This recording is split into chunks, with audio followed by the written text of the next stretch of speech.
runtii Ilaahay subxaanahu wa tacaala addoommadiisa muu simin.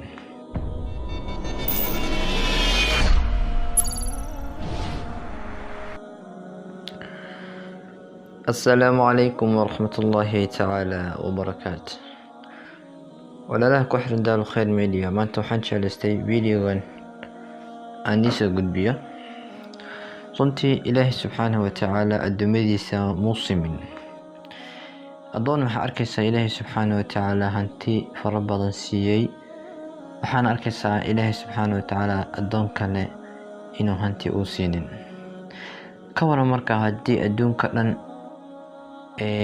dadka dhan ay ahaan lahayn tujaar, ay ahaan lahayn dadka ku taajiriin, ay ahaan lahayn yaa wixii naga halaaba noo hagaajin lahaa.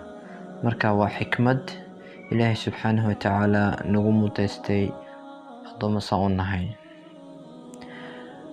farqiga u dhexeeya ninka taajirka iyo ninka faqiirka, farqi aad iyo aad u weyn ayaa u dhexeeya. ninka faqiirka mise gabadha faqiiradda ah markastoo wuxuu damcaa inuu faraku-dirir u fadhiistaa, waqtigiisa uu ku dayacaa sheeka iyo wax asaga fikrad mise aqli ku siyaadinin.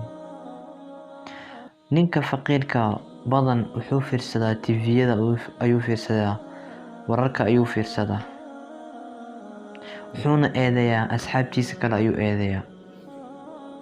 balse ninka taajirka waqtigiisa kuma dayacayo.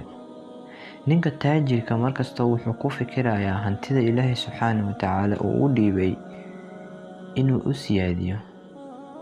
wuxuu ku fikiraa markastoo hantida Ilaahay subxaanahu wa tacaala uu siiyey inuu meesha had u taagan yahay meel ka sareysa inuu gaaro.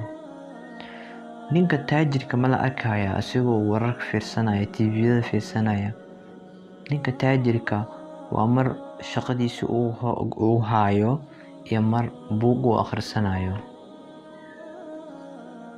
marka adiga daawanayso hadda